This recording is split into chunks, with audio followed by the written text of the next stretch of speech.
Good evening and welcome to Chicago Tonight. I'm Paris Schatz. And I'm Brandis Friedman. On the show tonight, the roulette wheel keeps spinning for a Chicago casino. What community members have to say about the three finalists. 4 Illinois legislative leaders join us to break down the state budget, efforts to fight crime, tax relief, and more. More supplies, the prices get higher. Gas prices aren't the only thing soaring. A look at how inflation is impacting some local businesses. Well, first of all, let me apologize to whole Chicago. I made a mistake in endorsing her. One-on-one with Willie Wilson on his newly announced mayoral bid and why he no longer backs Mayor Lori Lightfoot. For me, that the home team is the team that I'm with. As the home opener for the White Sox takes place, we introduce you to an unconventional recruit. We definitely didn't expect this wonderful of a turnout. And customers are lining up to indulge their sweet tooth before Dinkle's Bakery permanently closes shop. But first, some of today's top stories. The head of a West Side hospital is out of a job following an investigation by Block Club Chicago and the Better Government Association uncovering preferential vaccination treatment.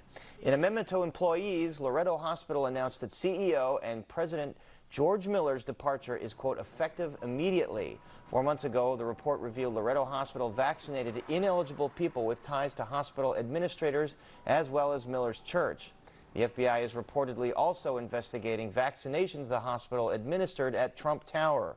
Loretto Hospital indicated Teza Anuishki will serve as acting president and CEO. The Chicago Police Department is struggling to meet some deadlines set in the federally mandated consent decree. That's according to the latest report filed by independent monitor Maggie Hickey. The report says the department failed to meet the only deadline set in its latest reporting period, and that was to adopt a new foot pursuit policy. However, the report does cite some level of compliance with 380 out of 523 paragraphs of the consent decree. That marks a 20% jump since the last report and the highest percentage of compliance since the consent decree was enacted in 2019. The columns supporting a downstate Illinois Amazon warehouse hit by a tornado in December were not properly anchored when 6 people were killed inside. That's the allegation made today by an attorney representing the family of one of the victims. Attorney Jack Casciato says he's obtained, through the Freedom of Information Act request, all of that information. It's an actual structural engineer's report that indicates that the columns in the area where the building collapsed were unanchored, which is a grave violation of the International Building Code.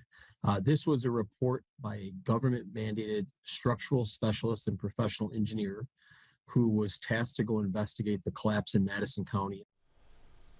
Casciato is representing the family of 26-year-old Austin McEwen. The firm says they expect additional wrongful death suits to be filed related to the incident.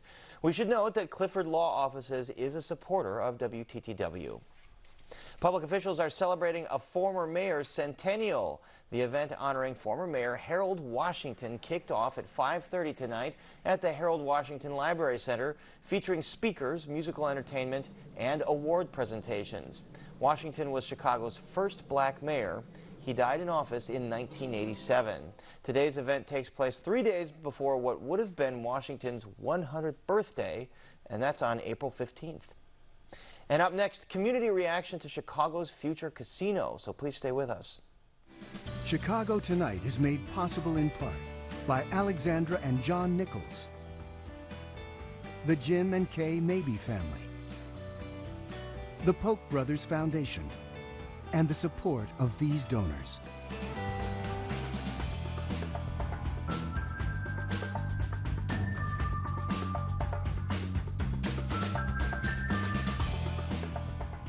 None of the Chicago casino finalists rolled double sixes at recent community meetings held by Mayor Lori Lightfoot. In fact, many community members and environmentalists seem unconvinced that a casino was a good idea anywhere in Chicago.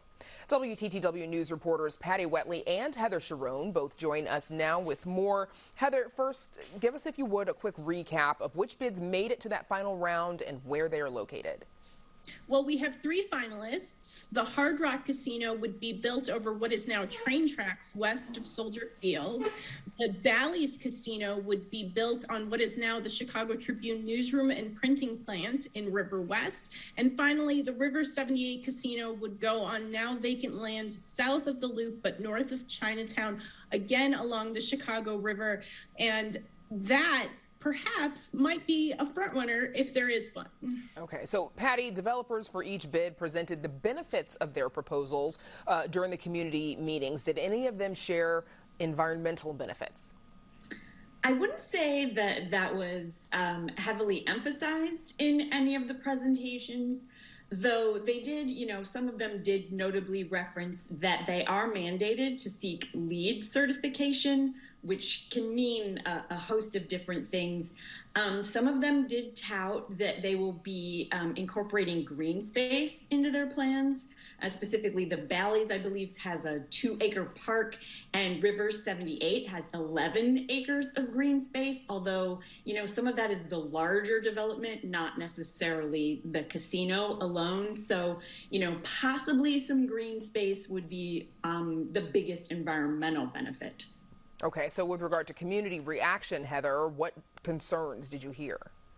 Well, they really ran the gamut from traffic and crime to concerns that having a casino in Chicago would encourage problematic gambling and increased addiction. And there were many people who seemed unconvinced that Chicago should be home to a casino at all, even though city officials from Mayor Lightfoot on down say the casino is desperately needed to put the city's financial situation on much firmer ground as the city attempts to recover from the COVID-19 pandemic. And Patty, any environmental concerns that stood out to you?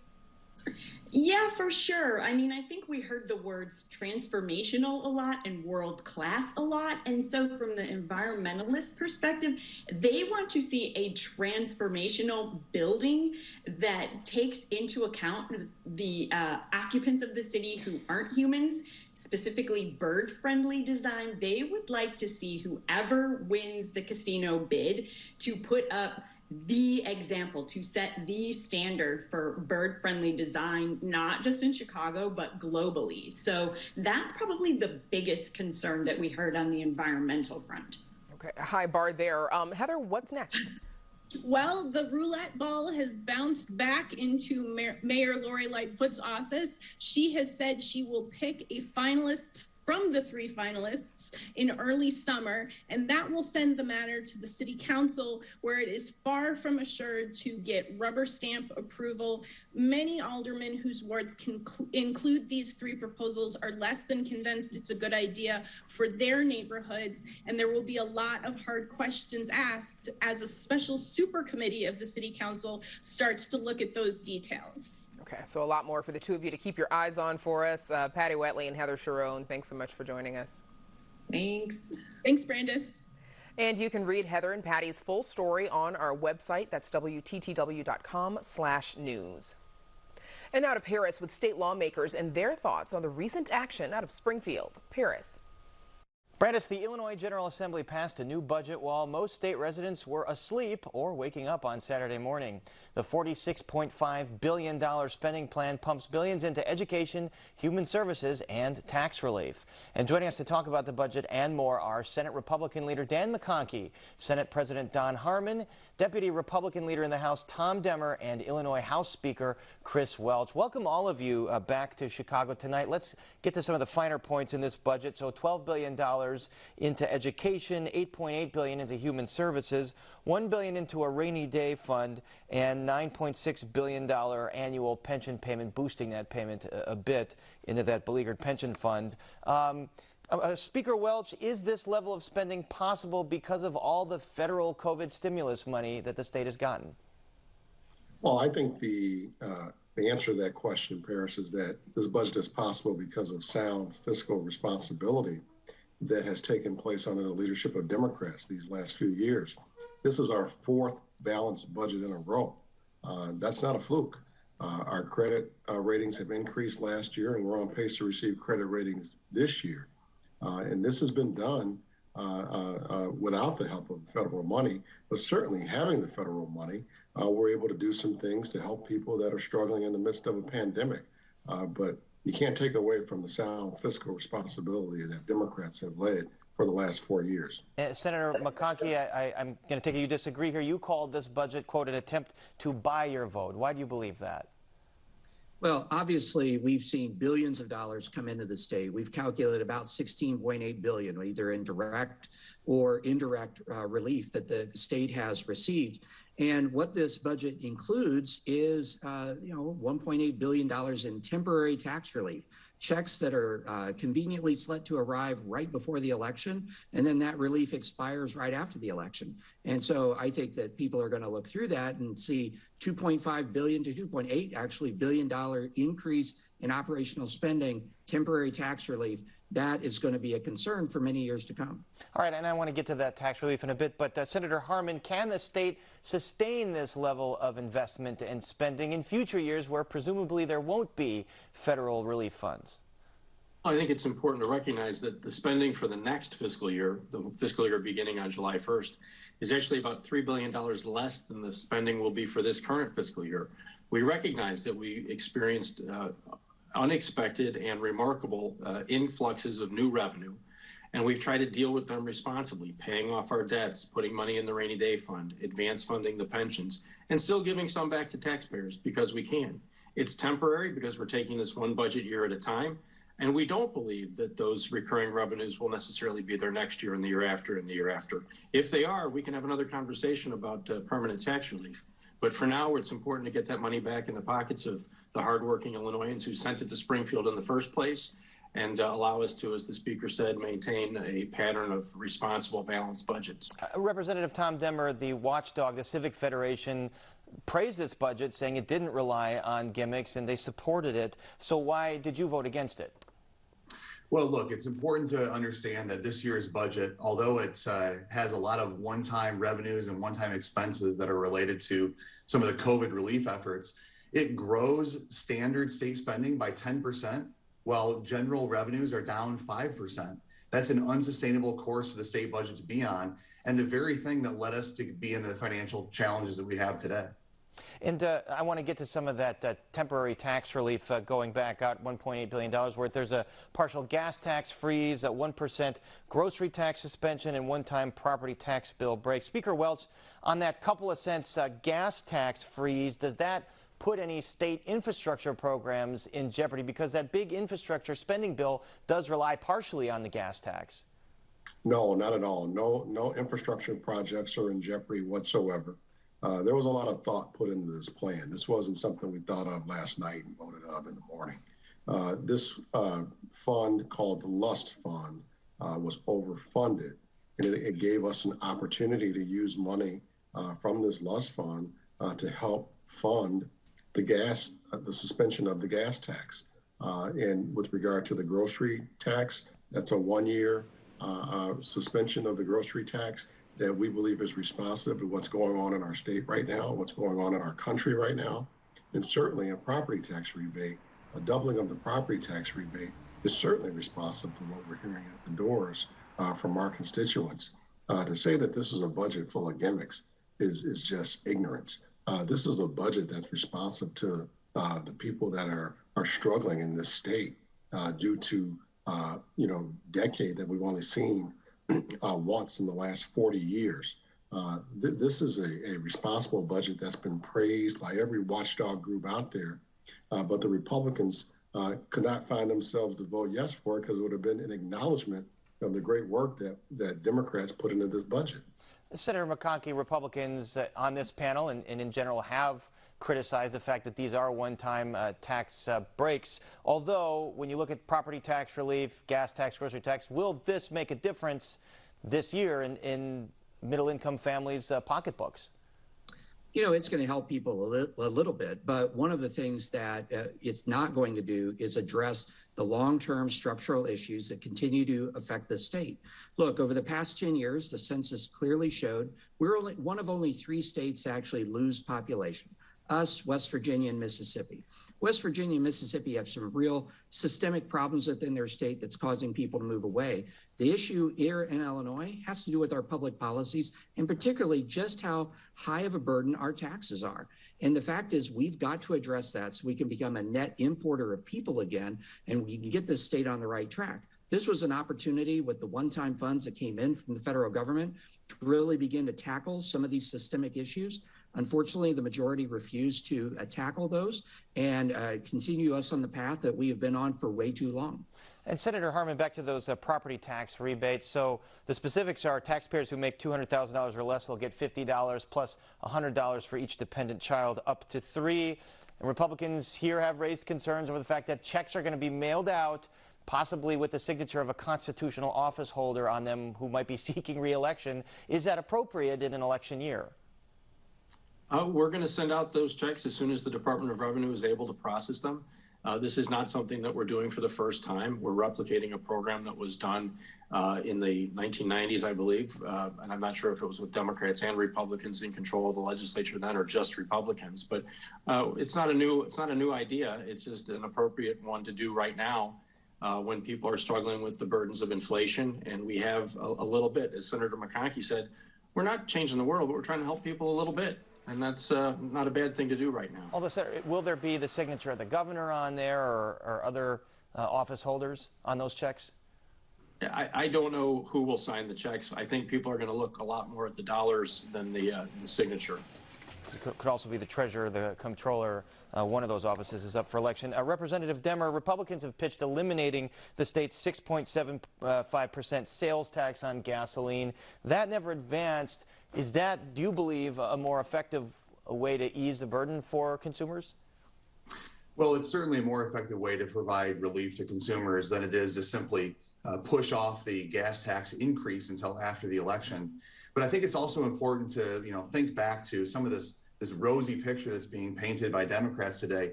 These are the same Democrats who a year and a half ago were threatening Illinois taxpayers to say, if you don't pass our tax increase, we're going to cut services across the board or raise taxes on everyone.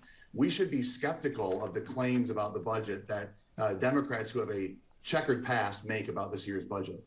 All right, we're going to have to leave it there for right now, but we will be joined again by the lawmakers later in the program to discuss anti-crime legislation. But for now, our thanks to all of you for joining us. And now, Brandis, we toss it back to you. Paris, thank you. Inflation is soaring all over the world, taking a toll not only on consumers, but on businesses working to recover from the pandemic. The U.S. Labor Department today says the Consumer Price Index rose to 8.5%. That's a 1.2% increase from February and the biggest year-to-year increase since 1981. Here to discuss inflation and its impact on businesses are Lindsay Mueller, Managing Director for the Women's Business Development Center, and Daniel Landsberg-Rodriguez, Adjunct Lecturer of Finance at Northwestern's Kellogg School of Management. Thank you to you both for joining us. Daniel, let's start with you, please. What impact does the pandemic have on the inflation that we're experiencing today? So the inflation that we're experiencing today basically has two sides to it. It has a supply side and it has a demand side.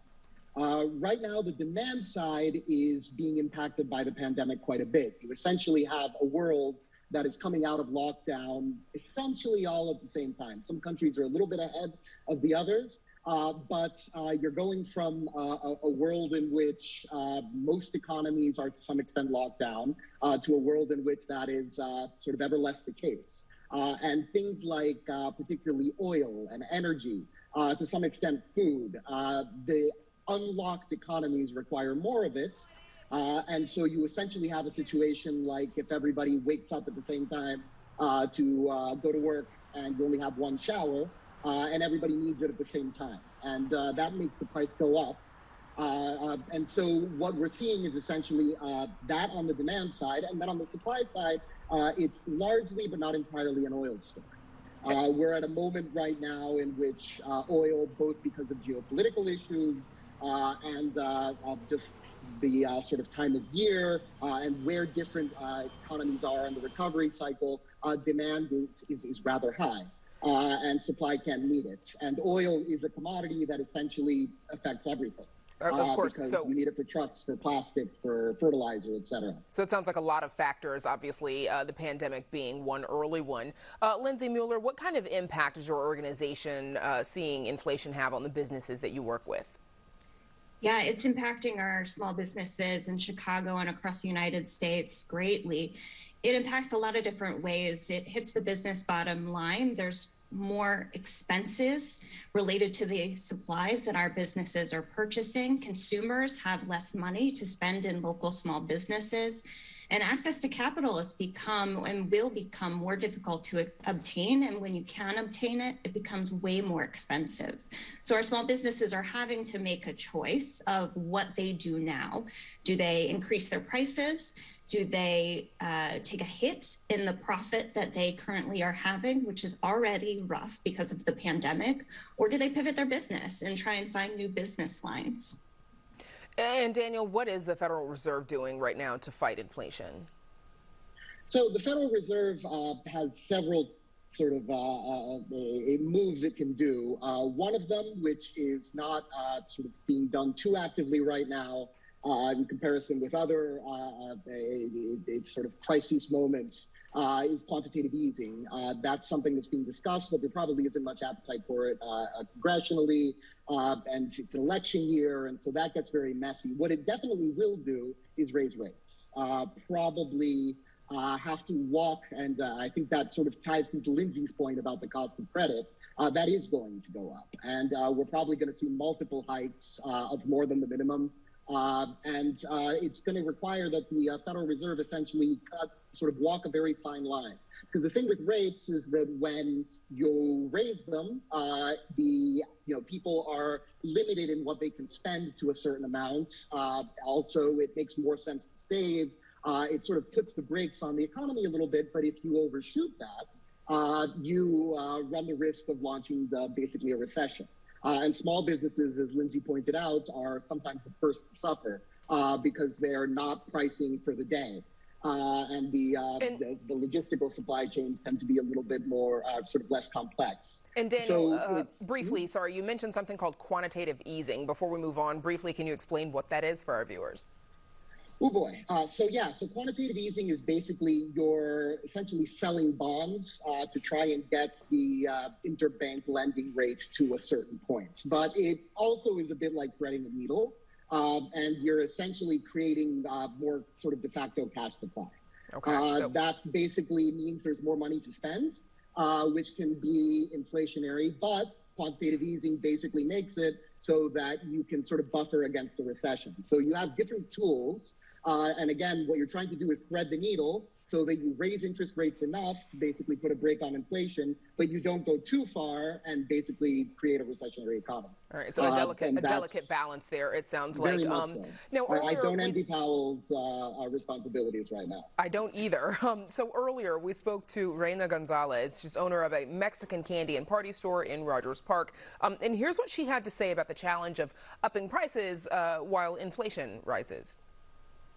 Every time you go and get more supplies, the prices get higher.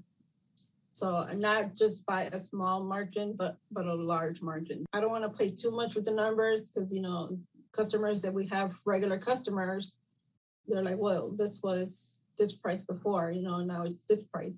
But we know that we have to, because the amount that we're getting our product, it's not enough to sustain the business.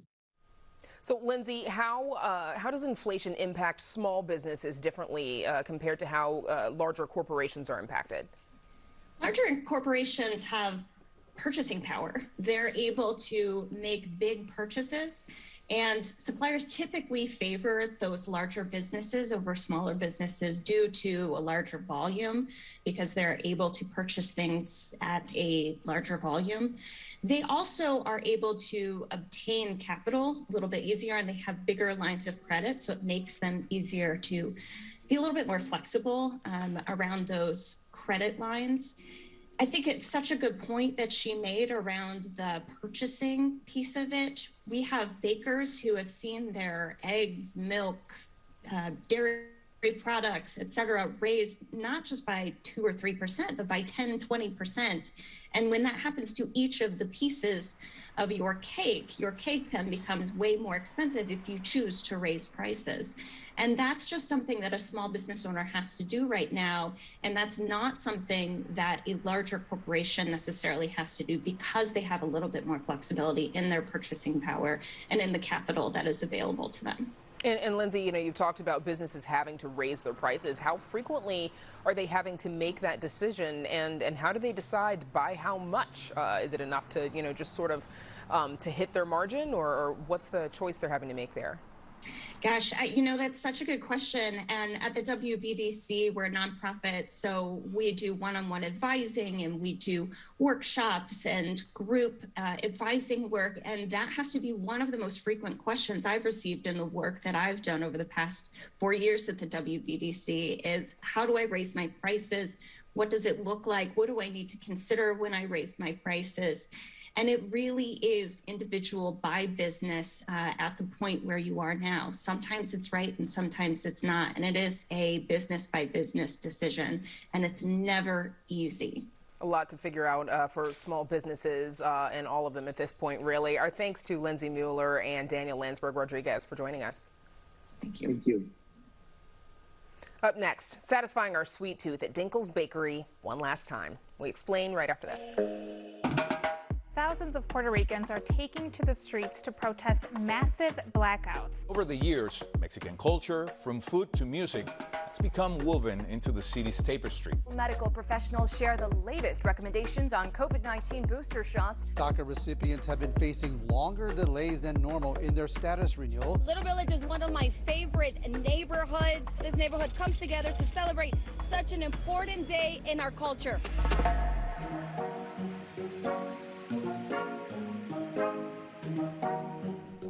There's much more ahead on the program, including a one-on-one with the latest candidate to enter the race for Chicago mayor. But first, it's a bittersweet month as Lakeview residents say goodbye to Dinkle's Bakery. The bakery's sweet treats have been a staple in the North Side neighborhood for more than a century. Chicago Tonight's Joanna Hernandez shares how customers are taking the news. Is it closing for good? It is closing for good. Little Zia Lazio got the news today that her favorite bakery is set to close. Why are you upset? Because I love Dinkles and it tastes so good. So today you got to get a box of donuts, right? You gonna tell your dad? I guess we'll get a box of donuts, yeah. And by the looks of it, Zia isn't the only one who's going to miss the sweetness of the bakery. I was shocked by the whole thing, because it's such an important part of the neighborhood. For more than 100 years, Dinkle's Bakery has been serving all types of delicious pastries in the Lakeview neighborhood. I feel personally very sad. Dinkle's is the best. It's great donuts, it's great coffee, it's great cookies. It's like basically the heart of this neighborhood. I don't know what could replace it. Locals Hannah and Emma Day say they've been coming to Dinkle's since they were little. Our grandmother came here when she was a kid. Our grandmother used to live in West Chicago, and so she used to come here, and I actually got her a box of their cookies right before they announced that they were closing. So she was like, just get me 4 more. Yeah. There's nothing left. General Manager Luke Carl has been working alongside owner Norm Dinkle for 13 years and says it's been inspiring to learn from him. He's such a wealth of knowledge, and he's been running this longer than his father or his grandfather. So I want to say it was maybe 43 or 45 years. With the building in need of repairs and the hardships of the pandemic, Carl says Dinkle had to make the tough decision to retire. He just wants to have a classy finish, It's been over 100 years, and it's been a wonderful cornerstone in Chicago, and the bakery deserves a nice final. We got to come inside the kitchen, and a secret that you probably don't know is that they bake all of their goodies in this huge oven that was made in the 1940s. How cool is that? It holds 78 pans of product, and it really is kind of the lifeline for the bakery. You still have time to stock up on some classic donuts or strudels before they stop making dough. We've got one of the last praline pecan, the strudel here, and some of the brownies. And then I know they're famous for these. Yeah, they're stolen for sure, but I mean, we haven't even got to the register yet to order. Like, we're excited to see what's left. As for Zia, she walked away with a box of warm donuts. Want a donut? For Chicago Tonight, I'm Joanna Hernandez. And customers are hoping Dinkle's Bakery could blossom in another location, but for now, those with a sweet tooth will have to wait until the end of the month. Will have until the end of the month to visit, that is.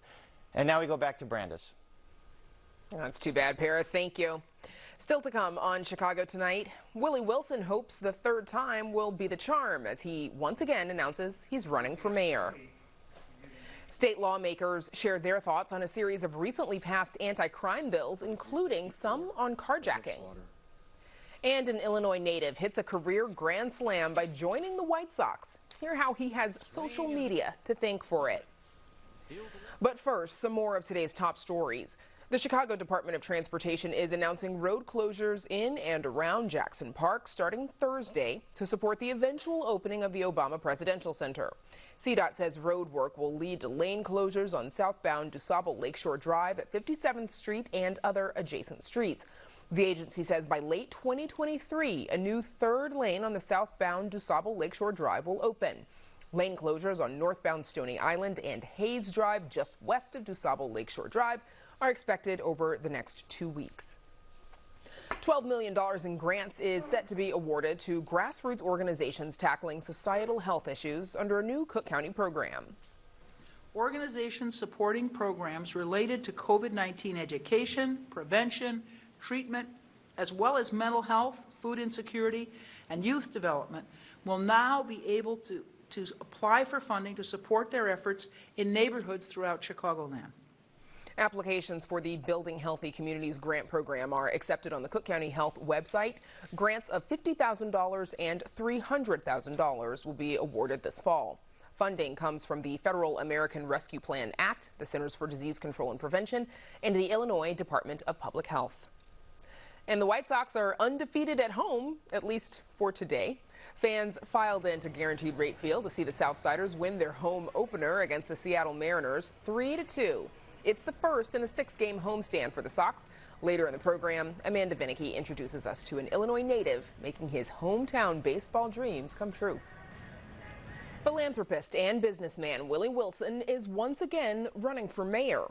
It's the third time he sought the top job at City Hall. Wilson's previous 2 mayoral bids were unsuccessful, as was his run for the U.S. Senate in 2020. He also ran for president in 2016 before ultimately voting for Donald Trump. Here to tell us what keeps him on the campaign trail is Willie Wilson, and welcome back to Chicago Tonight. Thank you for joining us. So you know, or as we've just said, you've run for mayor twice before in the past. Why are you running again? Well, I believe that the city needs a lot of help. Crime is way up. You know, the economic piece, the particular neighborhood in Chicago need help economically speaking.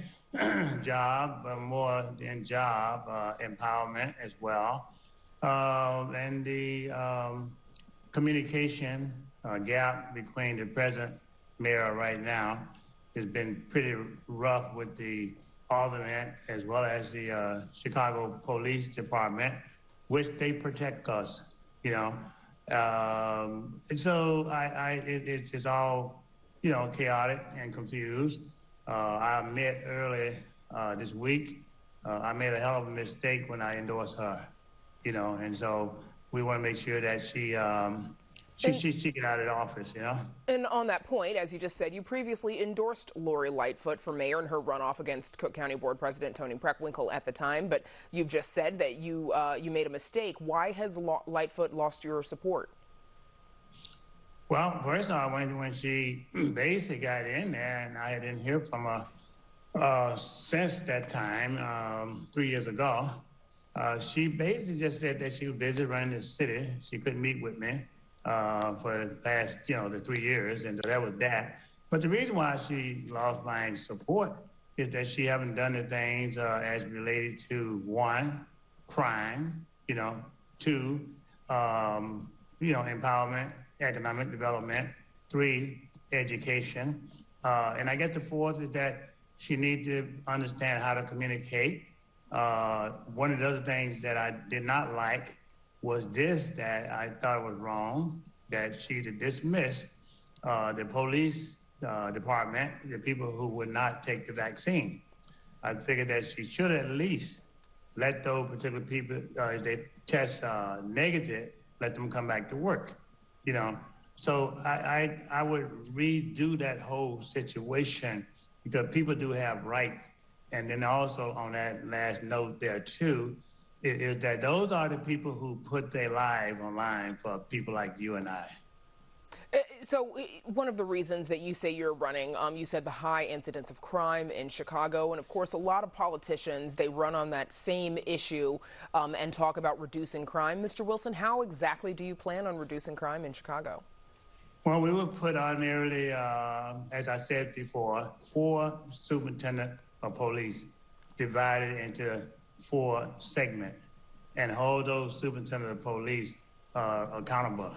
All right, and get closer to the community, making sure we hold them accountable, and making sure we got good, solid communication with the police department as well as the community. And on top of that, we would take and create economic empowerment within those communities by creating trade within the school, trade within those community centers, trade within those churches, so people can learn how to do a skill. And once they learn those skills, they can get a job, and you can do contract work with those particular people.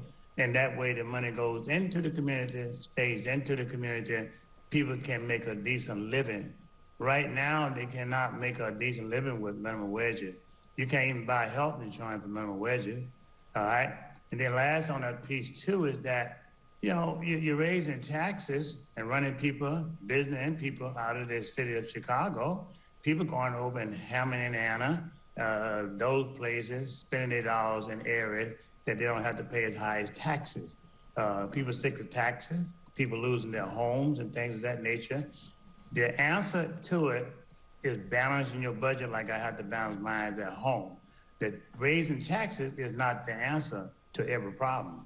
So yesterday, you spoke with our reporter, Heather Sharon, and she asked you if you believe that Joe Biden was fairly and properly elected as president, but you declined to answer.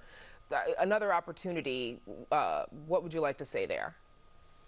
Well, I'm not running for president, but let's put it this way. I didn't protest. I didn't come out with nothing to say about that, but I believe into the system of the American system that they have in place, you know.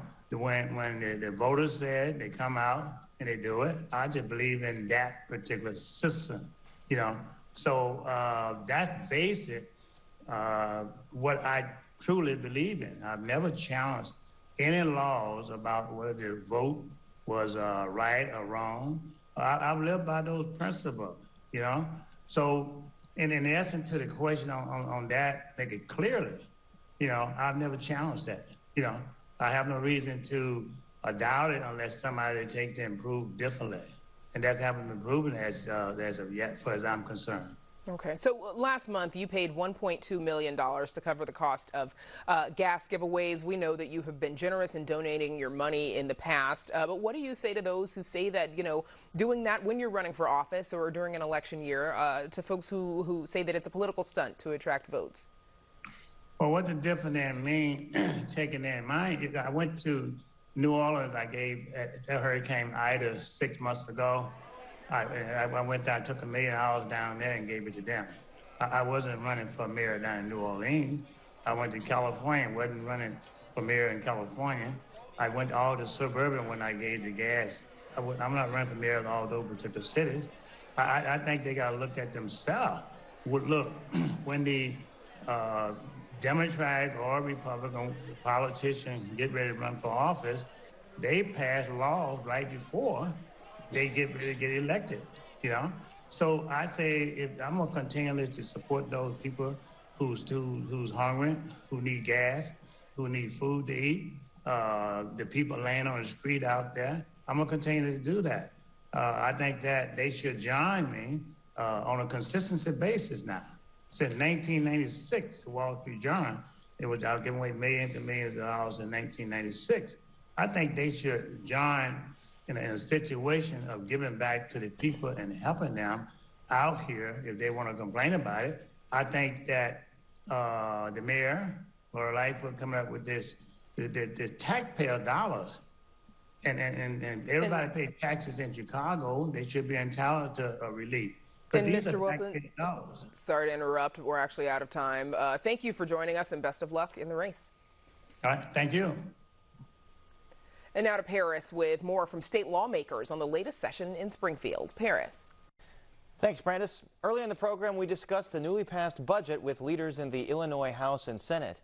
And joining us once again are state lawmakers Dan McConkey, Don Harmon, Tom Demmer, and Chris Welch. Welcome back to all of you. Speaker Welch, some bills around carjacking passed last week, like a measure that allows law enforcement to cooperate across different municipalities or jurisdictions to catch a carjacker, and then another bill that waives traffic fines for a stolen car. Everybody knows that carjacking has exploded in Chicago and Cook County the last couple years. Can these bills really make a dent in that? Oh, absolutely. I think every little thing would help. We believe that these are all additional tools that will help law enforcement get the job done. These were all negotiated with stakeholders at the table. We said that we had been working on this since December of last year, and we promised we'd get something done, and we did that. We got something done on carjackings. We got something done on organized retail theft. We got something done on ghost guns. This was a huge session for the legislature, and we got it done because we worked together with our friends over in the Senate and also with all the stakeholders at the table, recognizing what's going on in this state and what's going on in this country. And I think it's going to make a huge dent in what's going on out there. Senator McConkey, these bills spurred some very contentious debate. Do you think these bills surrounding carjacking, retail theft, ghost guns can bring down the crime rate in the Chicago region and beyond? Well, we'll see if there's any kind of significant thing. The speaker just mentioned that they were little things, and I would agree.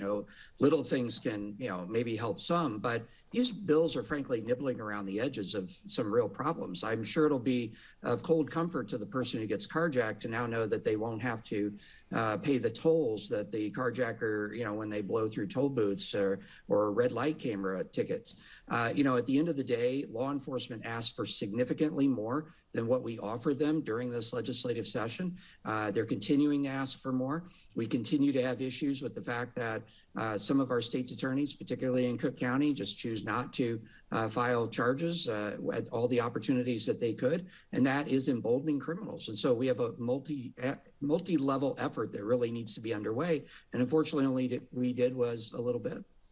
Representative Demmer, one of those law enforcement officials was Sheriff Tom Dart of Cook County, calling for a bill that would create a 24/7 hotline for automakers to track cars if they are carjacked. That did not advance. What else can the General Assembly do to tackle this specific issue of carjacking? Well, carjacking has become a daily occurrence, and people wake up each day to see the latest cases of it. I think that when we look at, carjacking and trying to prevent some of these things from happening, being a deterrent to future carjackers, we have to think about the fact that when the Safety Act passed a year and a half ago, this created an environment where coming very soon, cash bail won't be required for somebody who's a carjacker. I mean, I think that's a very dangerous precedent to set, and something that shows that Illinois is not taking this issue of violent carjackings very seriously. Senator Harmon, can you talk about the issue of ghost guns? President Biden introduced a measure federally on ghost guns. What does Illinois' bill do?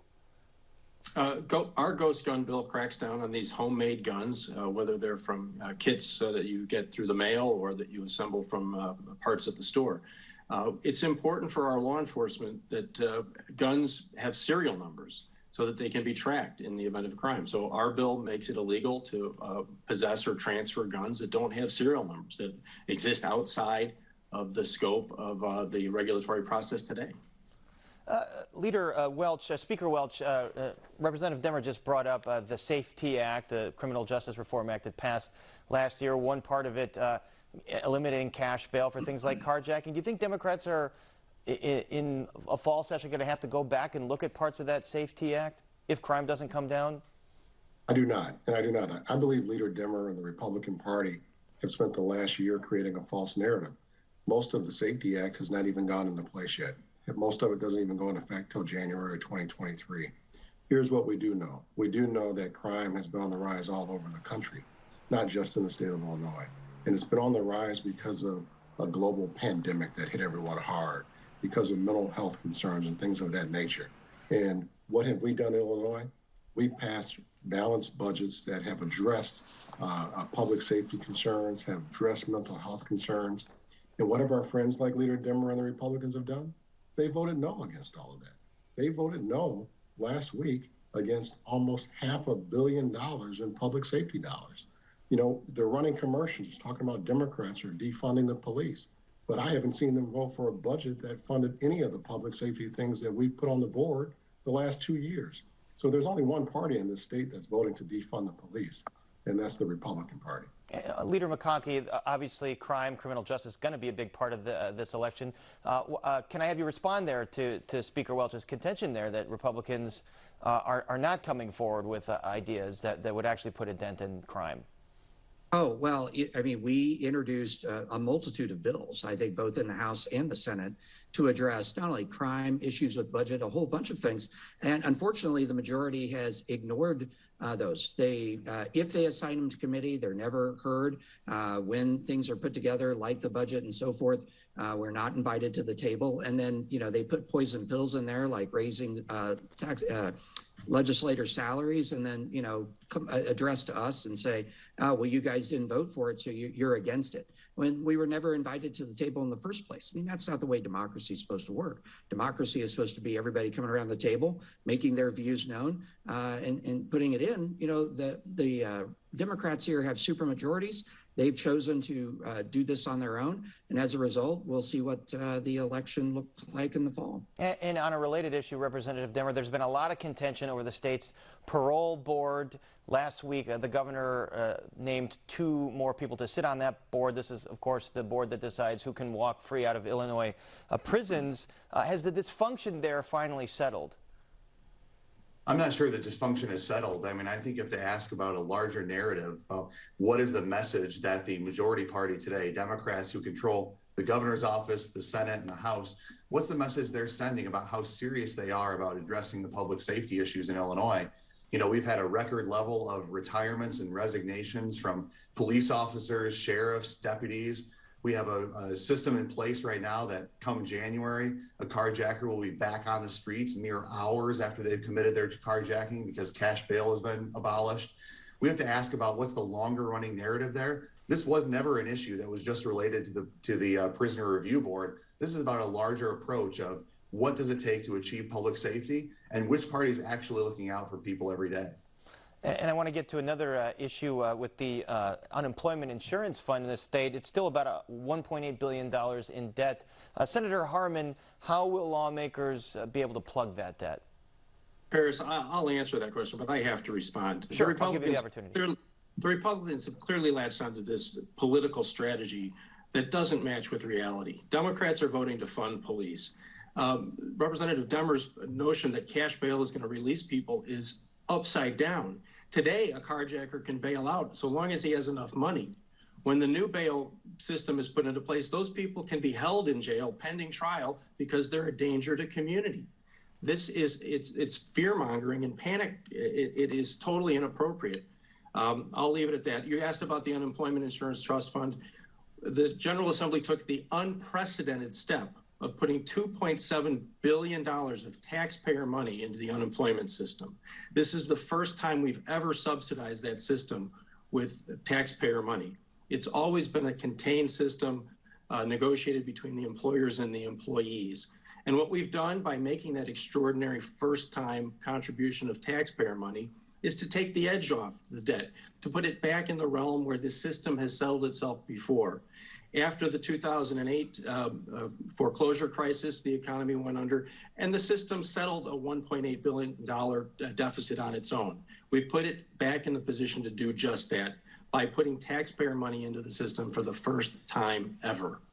Still a little ways to go to close the rest of that debt, and we're going to have to leave it there. Our thanks to state lawmakers Dan McConkey, Don Harman, Tom Demmer, and Chris Welch. We really appreciate it. Thank you. Thank you. Thanks. And up next, an Illinois native signs on with the White Sox thanks to social media. But first, we take a look at the weather.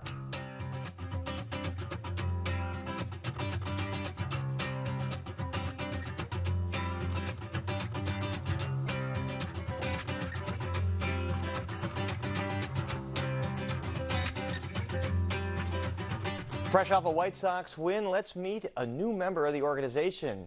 He got his start with the Sox in an unconventional way. Amanda Vinicky joins us now with his story. Amanda. Yes, Paris, people use social media for a lot of things. I use it for news, recipes, keeping in touch with friends and family. Rob Friedman uses it to promote the game of baseball. Fans may better know him as the pitching ninja. There he posts videos, also interviews with pro athletes and tips on pitching mechanics. Anyone can access and learn from them. It's about making sure the sport doesn't price kids out and make it a rich kid's sport. That's the part that I kind of hate. As Pitching Ninja got more popular, non-pro athletes started getting in touch with him, but he says that true fans of Pitching Ninja, well, they're there to watch the pros pitch. They got sick of watching clips of high school kids playing the game. So Friedman started a side project, Flat Ground. Originally, the idea started because there were two guys throwing 102 miles an hour in independent leagues. They weren't picked up by major league teams because a lot of times scouts will see somebody and write them off for whatever reason. Then forever this person's written off, despite the fact they may have gotten better in the interim. Flat Ground is a social media presence for athletes to help get found by college coaches, rookie ball recruiters, and pro ball scouts. That's where Jake Sudrath posted a video of his pitching and stats. Jake was born in Chicago, spent his youth in Shorewood, Plainfield, and Bloomington before moving with his family to Arizona. He's always loved the White Sox. And grew up just watching different players and sitting there watching TV, saying, oh, I want to be like that guy.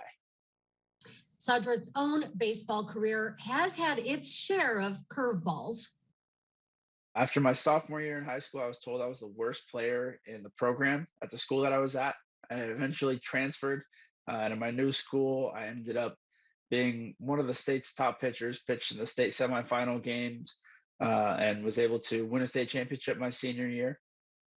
Eventually transferring to 5 different colleges in order to keep playing and pitching for a collegiate Premier League, well, one nearby, the Fond du Lac Dock Spiders over in Wisconsin.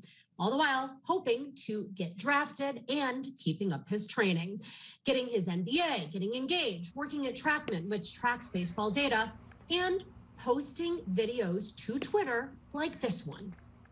Sudrath deals the 1-2. Swing and a miss for strike 3. 2-0 to Karen. He had success via Twitter and Flat Ground before. That's, in fact, how Florida State University found him, as well as the Fond du Lac Dock Spiders. Now, Sudrath is a pitcher, but this time you could say he hit a home run. A White Sox scout saw the video and called Pitching Ninja about Sudrath. Next thing I knew, I had a direct message from the White Sox organization asking if I wanted to sign. And then really the rest is history. That was in September, and left Trackman that day at lunch, went straight over the facility, did all my intake testing, my physical, and started rookie ball 2 days later.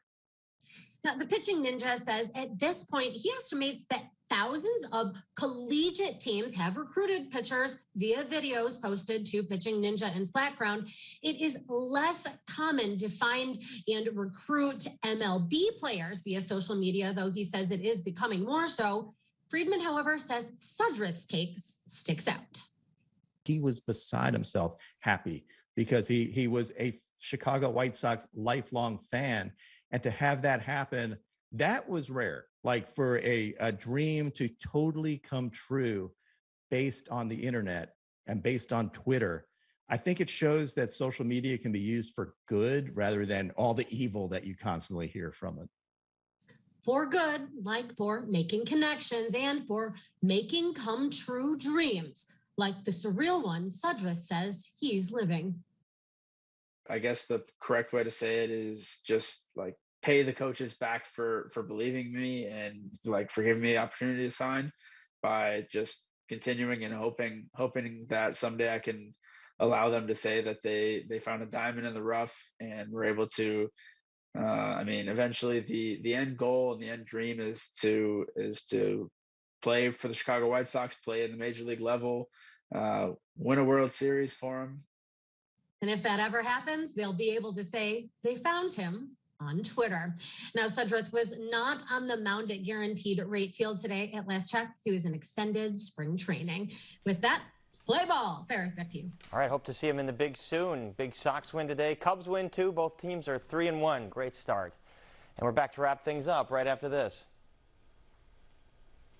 Chicago Tonight is made possible in part by Alexandra and John Nichols, the Jim and Kay Mabey family, the Polk Brothers Foundation, and the support of these donors.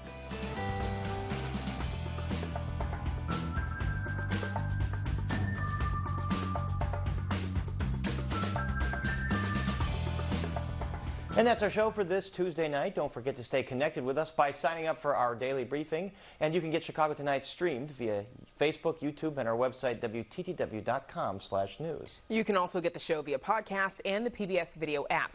And please join us tomorrow night live at 7. President Biden's plan to waive ethanol blending rules and its impact on gas prices here in the Midwest. And despite some progress, consent decree struggles persist for the Chicago Police Department. Our Spotlight Politics team weighs in. And now for all of us here at Chicago Tonight, I'm Paris Schutz. And I'm Brandis Friedman. Thanks for watching. Stay healthy and safe, and have a good night.